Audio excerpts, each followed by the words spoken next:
الصلاۃ والسلام علیکہ یا سیدنا وعلی آلک وصحابک یا سیدنا رب اشرح لی صدری ویسر لی امری واحلل عقدۃ من لسانی یفقهوا قولی واجعل لی وزیرا من اہلی رب زدنی علما رب زدنی علما رب زدنی علما رب یسر ولا تعسر وتمم بالخیر وبک نستعین اللہم اجرنی فی مصیبتی واخلف لی خیرا منہا اللہم صلی علی سیدنا و مولانا محمد وعلی آلہ وصحابہ وبارک وسلم اللہم صلی علی سیدنا و مولانا محمد وعلی آلہ وصحابہ وبارک وسلم۔ آج ہم نے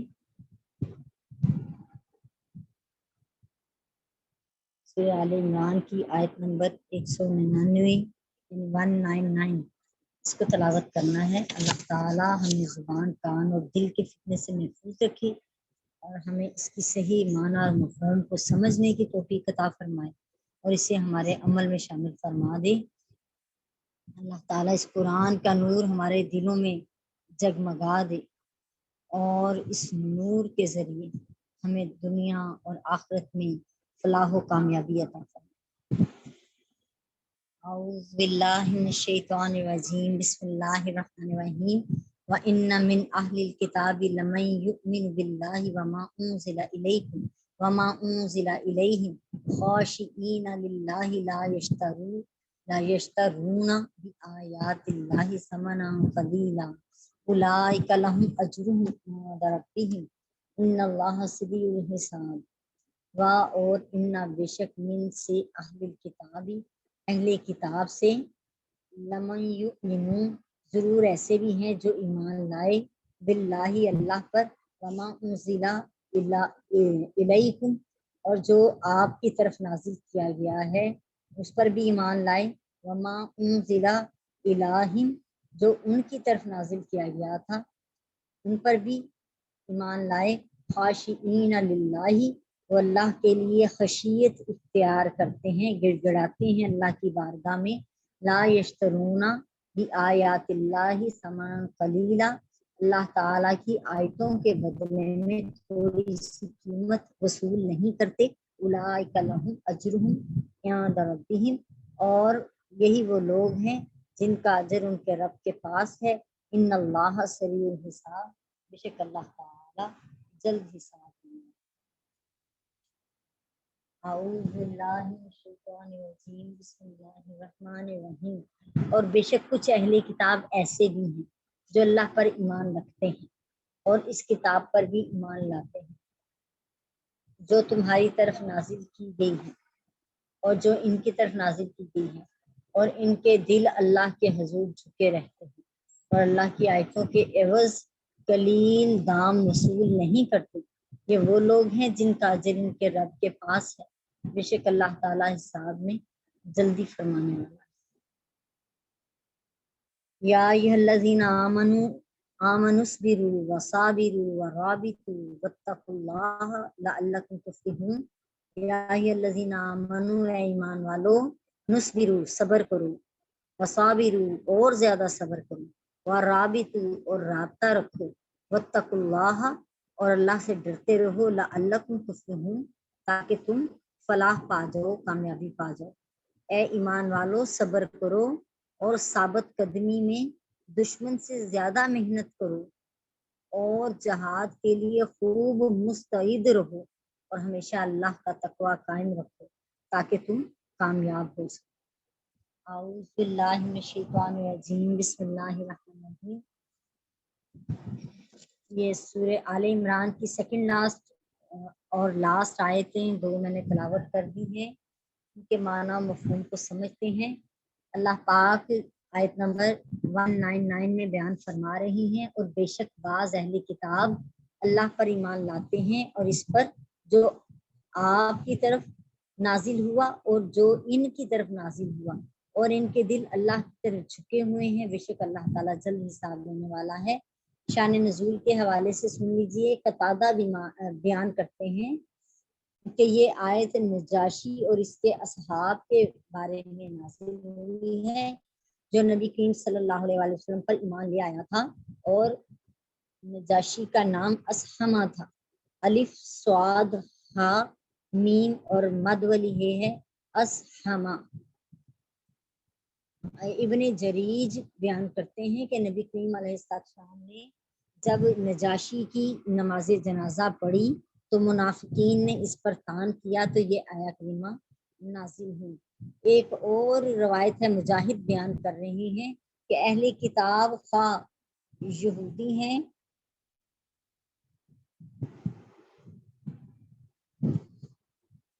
اہل کتاب خواہ یہودی ہوں یا عیسائی ہوں، ان میں سے جو لوگ مسلمان ہو گئے تھے یہ آیت ان لوگوں کے بارے میں نازل کی گئی ہے۔ امام محمد بن اسماعیل بخاری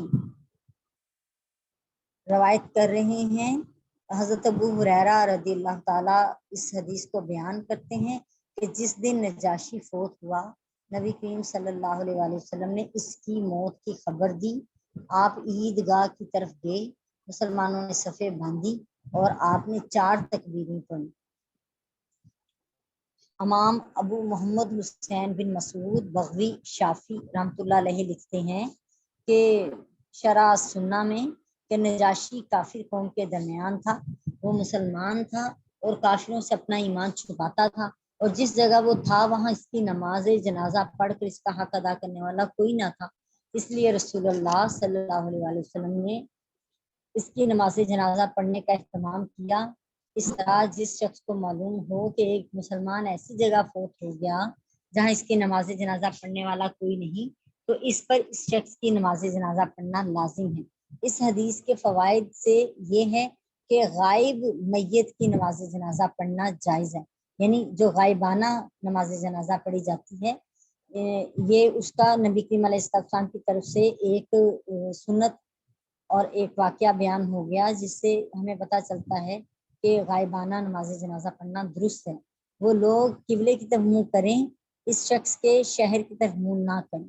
اکثر اہل علم کا یہی قول ہے، اور بعض ائمہ کا قول یہ ہے کہ غائبانہ نماز جنازہ درست نہیں ہے، جبکہ ائمہ احناف جو ہیں یعنی ہمارا حضرت امام ابو حنیفہ ان کے قول یہ ہے کہ یہ نماز نبی کریم علیہ السلام کے ساتھ مخصوص ہے، کیونکہ نبی کریم علیہ السلام کے افعال کی اقتداء واجب ہے جبکہ تخصیص کی دلیل نہ پائی جائے، کیونکہ نبی کریم علیہ السلام نے اکیلے نجاشی کی نماز نہیں پڑھی بلکہ دیگر مسلمانوں نے بھی آپ کے ساتھ نماز پڑھی تھی، اس لیے اس پر دلالت کرتی ہے۔ اگلی آیت پڑھتے ہیں، لہٰذا یہ انہی لوگوں کے لیے ہے یہود و نصارہ میں سے کہ یعنی ان لوگوں کا بھی تذکرہ کر دیا گیا، صرف ان کی برائیوں کا تذکرہ نہیں کیا گیا بلکہ ان میں سے جو ایک لوگ تھے جو صحیح ایمان لائے تھے، اپنی کتابوں پر بھی ایمان رکھتے تھے اور ہمارے قرآن مجید پر بھی ایمان رکھتے تھے اور اللہ کی بارگاہ میں گڑ گڑاتے تھے اور اللہ کی آیتوں کا سودا نہیں کرتے تھے، انہیں بیچتے نہیں تھے۔ ان لوگوں کے لیے اللہ پاک نے فرمایا کہ اللہ کی بارگاہ میں ان کا اجر ہے اور اللہ تعالیٰ ضرور ان کو اس کا ثواب عطا فرمائے گا۔ یا ایھا الذین آمنوا اصبروا وصابروا ورابطوا واتقوا اللہ لعلکم تفلحون، اے ایمان والو صبر کرو، اے ایمان والو فی نفس ہی صبر کرو اور لوگوں کی زیادتیوں پر بھی صبر کرو اور اپنے نفسوں اور اپنی سرحدوں پر بھی اس کی بھی نگہبانی کرو اور اللہ سے ڈرتے رہو تاکہ تم کامیاب ہو جاؤ۔ یہ اس سورت کی آخری آیت ہے، اور سورہ آل عمران میں جو تمام مضامین تفصیلی طور پر ذکر کیے گئے ہیں وہ تمام مضامین اس آیت میں ذکر کر دیے گئے ہیں۔ اس آیت میں عبادات کی مشقوں کو برداشت کرنے کا حکم دیا گیا ہے، اس کی طرف اصبروا میں اشارہ ہے اور مخالفین کی دیے جانے والی اظہار ثانیوں پر صبر کرنے کا حکم ہے، اور اس کی طرف صابروا کا حکم ہے، اشارہ ہے، اور کافر اور منافقین کے خلاف جہاد کا حکم دیا گیا ہے، اس کی طرف رابطو کا اشارہ ہے۔ عقائد اور اعمال سے متعلق احکام شریعہ پر عمل کرنے کا اس میں حکم دیا گیا ہے. اس کی طرف واتقوا اللہ کا اشارہ ہے. یعنی ہم اس کو ایک مرتبہ پھر بیان کر دیتے ہیں تاکہ کچھ جو پہلا لفظ یا ایھا الذین آمنوا اصبروا، جو اصبروا ہے، اصبروا اشارہ کرتا ہے کہ عبادات کی مشقت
وہ کس کو فجور میں آئے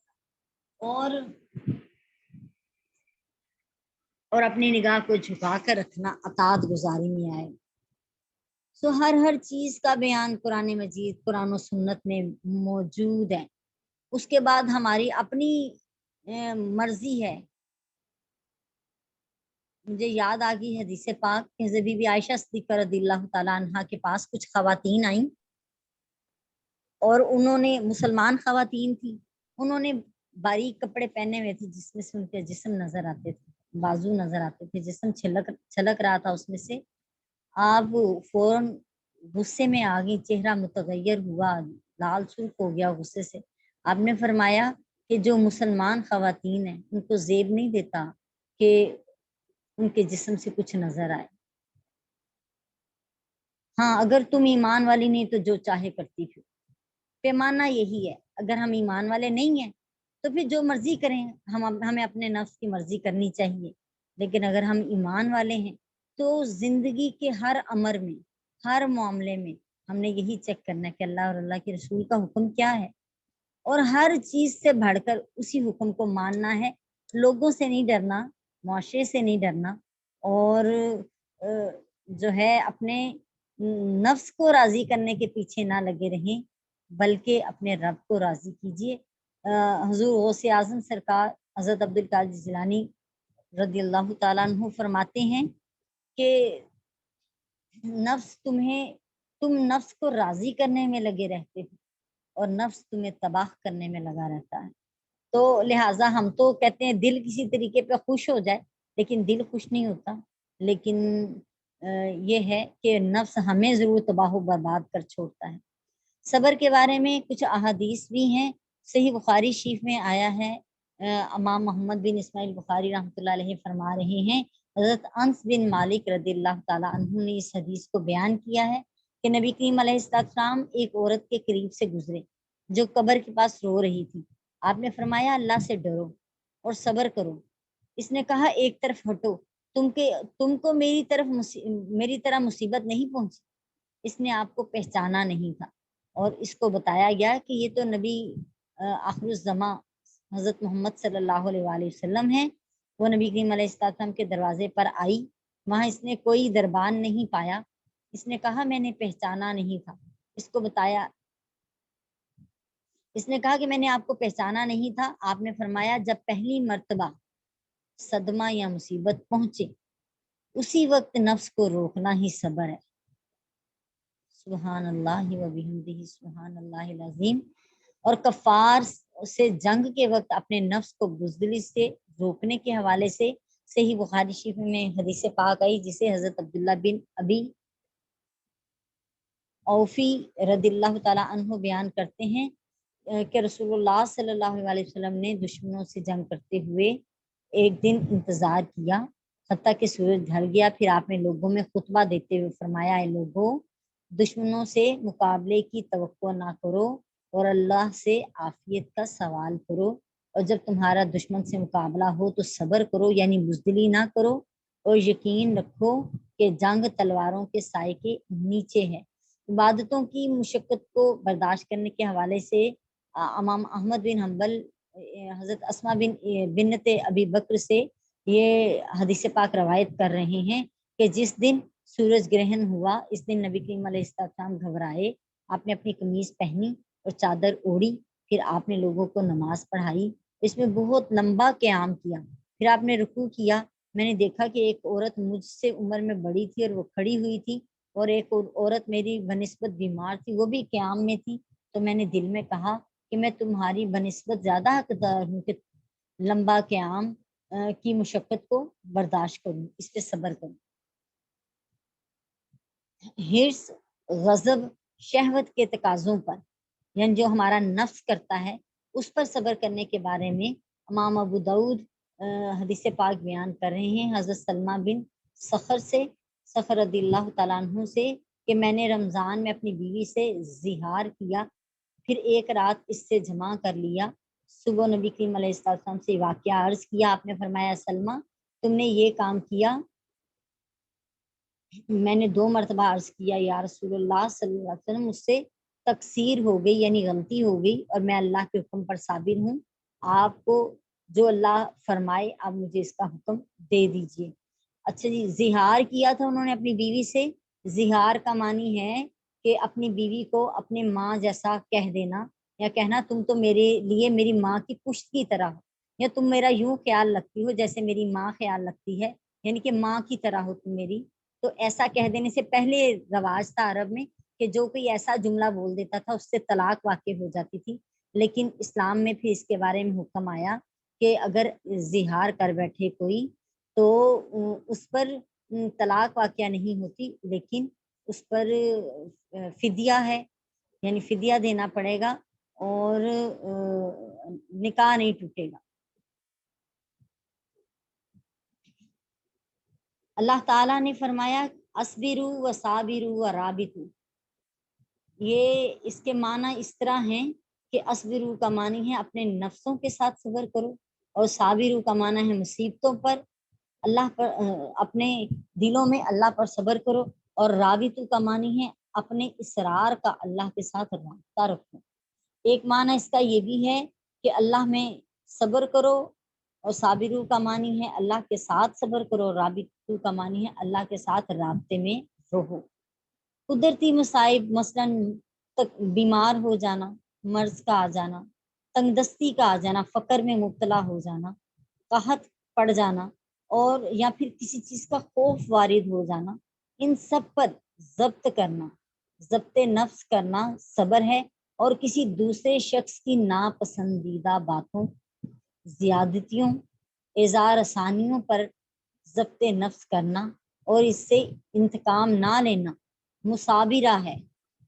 اور سو انسانوں کو اپنے گھر والوں، پڑوسیوں اور رشتہ داروں کی طرف سے جو ایذائیں یعنی تکلیفیں پہنچتی ہیں، ان پر ضبط نفس کرنا اور ان سے بدلہ نہ لینا مصابرہ ہے. اس لیے اس برو کے معنی ہے قدرتی مصائب پر صبر کرو، اور صابرو کا معنی ہے دوسروں کی دی گئی تکلیفوں پر ضبط نفس اور صبر کرو. یعنی یہ صبر سے بڑھ کر درجے میں ہے. مصابرہ کے معنی میں بھی کچھ احادیث ہیں، ایک دو احادیث سنا دیتے ہیں آپ کو اس حوالے سے. حضرت عبداللہ بن مسعود رضی اللہ تعالیٰ عنہ بیان کرتے ہیں کہ رسول اللہ صلی اللہ علیہ وسلم نے جنگ حنین کے دن تقسیم میں کچھ لوگوں کو ترجیح دی. یہ بخاری شریف کی حدیث پاک ہے. یعنی یقینی طور پہ وہ اپنے سے تو خود بھی نہیں کچھ کرتے تھے، جو اللہ کا حکم ہوتا تھا اسی طرح ان کو جتنی وہ چیزیں تھیں اونٹ سے ان کو کچھ لوگوں میں بانٹ دیا. ایک شخص نے اٹھ کے کہا خدا کی قسم اس تقسیم میں عدل نہیں کیا گیا اور نہ ہی اس کے ساتھ اللہ کی رضا جوئی کا ارادہ کیا گیا ہے. میں نے کہا باخدا میں اس بات کی ضرور نبی کریم علیہ السلام کو خبر کروں گا. حضرت عبداللہ بن مسعود کہتے ہیں میں ضرور اس کی خبر کروں گا. پھر میں نے جا کر آپ کو خبر دی. آپ نے فرمایا اگر اللہ اور اس کا رسول عدل نہ کرے تو پھر کون عدل کرے گا؟ اللہ تعالیٰ موسیٰ علیہ السلام پر رحم کرے، ان کو اس سے بھی زیادہ اذیت دی گئی تھی اور انہوں نے اس پہ صبر کیا. آج ہمارے یعنی نبی کریم علیہ السلام کی تقسیم پر ان لوگوں کو اعتراض تھا، تو نبی کریم علیہ السلام نے فرمایا موسیٰ علیہ السلام کی قوم نے اس سے زیادہ تکلیفیں پہنچائی ہیں، تو اللہ کی طرف سے صبر کا ہی حکم ہے. یہ معنی مفہوم نکلتا ہے اس کا. صحیح بخاری شریف جو ہے اس میں سے اس کی ایک اور حدیث پاک بیان ہوئی ہے. حضرت اسامہ بن زید رضی اللہ تعالیٰ عنہما بیان کرتے ہیں کہ رسول اللہ صلی اللہ علیہ وسلم اور آپ کے اصحاب مشرکین کو معاف کر دیتے تھے اور ان کی اظہار آسانیوں پر صبر کیا کرتے تھے.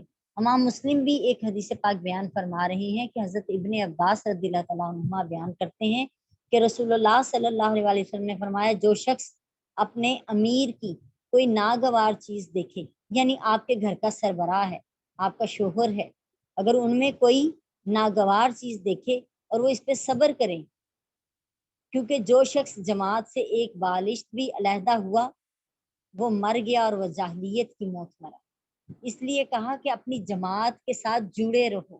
یعنی کہا 3 افراد ہیں تو 3 افراد میں سے کوئی ایک جو اس میں سمجھدار ہے اس کو امیر مقرر کر لیں اور اس کو سفر میں اپنا امیر بنا لیں، اس کا کہنا مانیں، اس کی اطاعت کریں.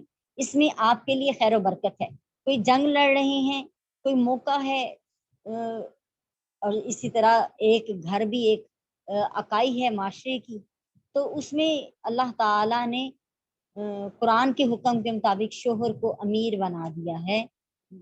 فرما دیا کہ حاکم ہے شوہر اپنی بیوی پر بھی، اپنے بچوں پر بھی، اس گھر پر بھی. لہٰذا کوئی بھی ایسی چیز ناگوار دیکھیں اور اگر وہ اس پہ صبر کرے گی تو اللہ تعالیٰ اس صبر کا اس کو ضرور ضرور اجر دیں گے. اور اگر وہ الگ ہو جائے اس جماعت سے، اور کیونکہ ہم فوراً اسی بات پہ آتے ہیں کہ فوراً ہم علیحدگی کا معاملہ کر لیں، تو کہا کہ جو جماعت سے الگ ہوا وہ جاہلیت کی موت مرا. بیان کیا جا رہا ہے. اللہ پاک محفوظ رکھے. ایک اور حدیث پاک پڑھ لیتے ہیں تاکہ ہمیں اور کلیئر ہو جائے بات. حضرت صہیب رضی اللہ تعالیٰ عنہ بیان کرتے ہیں، یہ سنن دارمی شریف کی حدیث پاک ہے. نبی کریم علیہ السلام ایک مجلس میں تشریف فرما تھے. آپ ہنسے، پھر آپ نے فرمایا کیا تم مجھ سے نہیں پوچھتے کہ میں کس وجہ سے ہنسا ہوں؟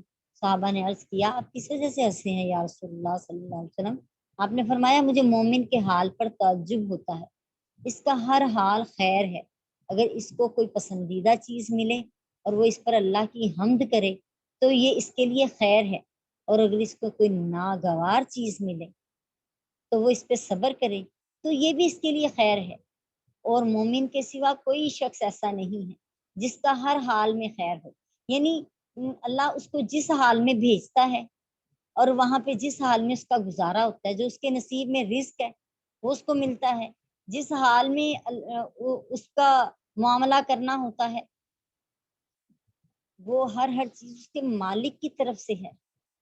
اگر وہ اس کی طبیعت کے مطابق مل گئی ہے تو اس کو اللہ کا شکر ادا کرنا چاہیے، اور اگر وہ اس کی طبیعت کے خلاف ملی ہے جو اس پر ناگوار ہے یا اس کے لیے تکلیف کا باعث ہے تو اس پر اس کو صبر کرنے کا حکم ہے، کیونکہ اللہ تعالیٰ نے تو مومن کے لیے خیر ہی خیر اتاری ہے اگر وہ ہر حال میں اپنے اللہ کا شکر ادا کرنے والا ہو اور ہر معاملے میں اس مالک کا صبر کرنے والا صابر بن جائے. اچھا جی، رابطوں کے حوالے سے بیان کیا جا رہا ہے کہ مسلمانوں کی سرحدوں کی نگہبانی اور حفاظت کرنا کہ کہیں اس پر دشمن اسلام حملہ آور نہ ہو، تو یہ رابطوں ہے، یعنی اسلام دشمنوں کے خلاف ڈٹے رہیں. اور اس رابطوں کی دوسری قسم یہ ہے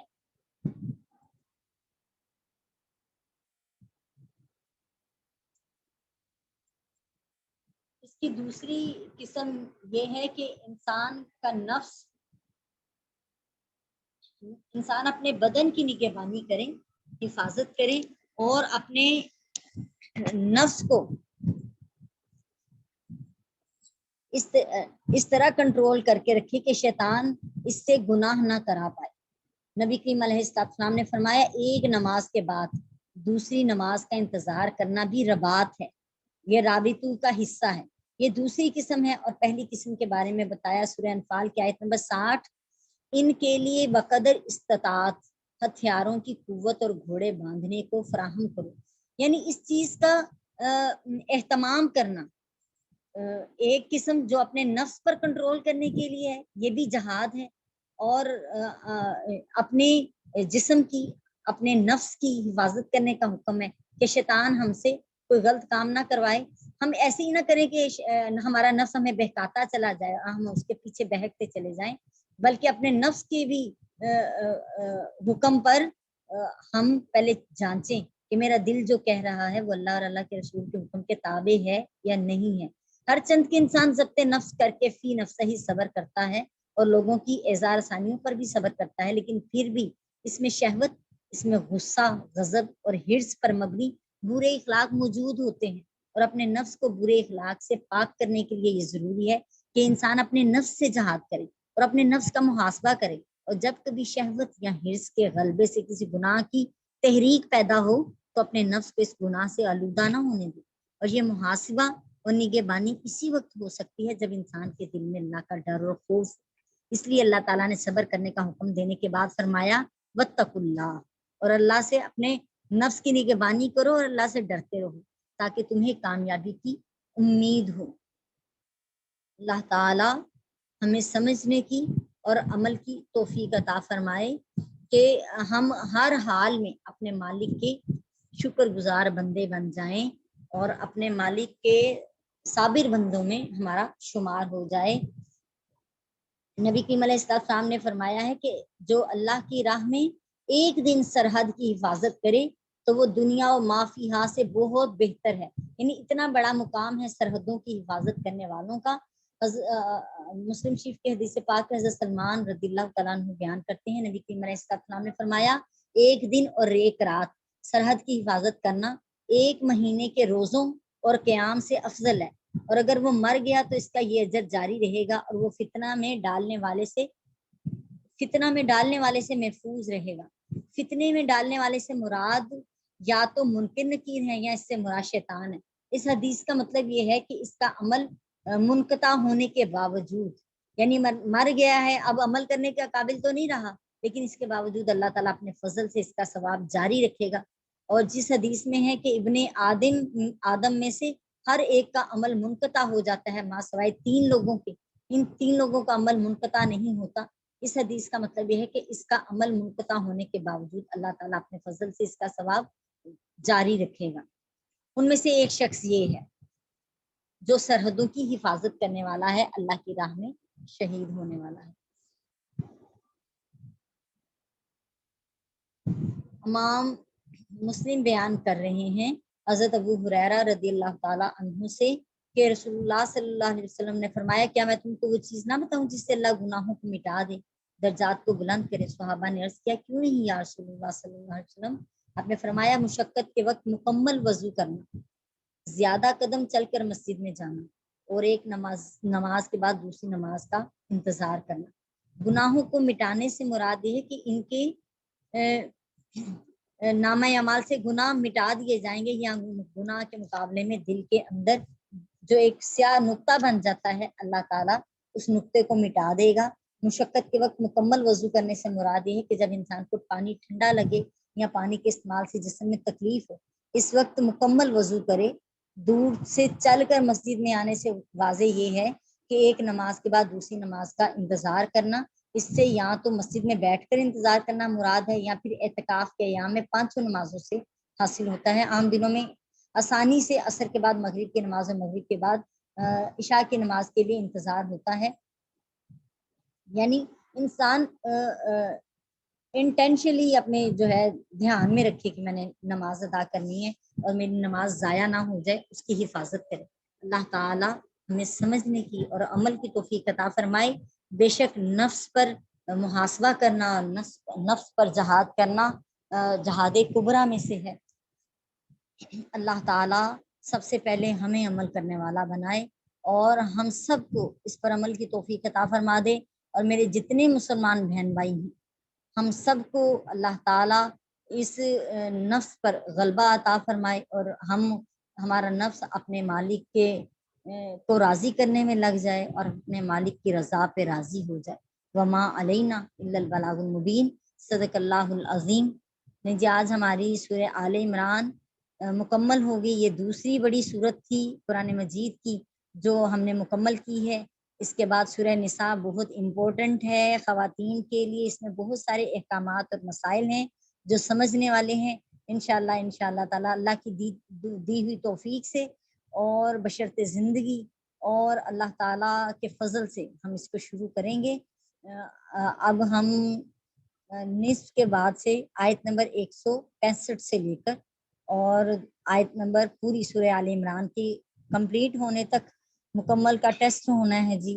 اور آج ہے جمعۃ المبارک، ہفتہ اور اتوار 2 دن ہمارے پاس بیچ میں ہیں۔ ہم پیر بھی دینا چاہ رہے ہیں، منگل کو انشاءاللہ تعالیٰ ٹیسٹ رکھیں گے۔ اللہ تعالیٰ ہمارا حامی و ناصر ہو۔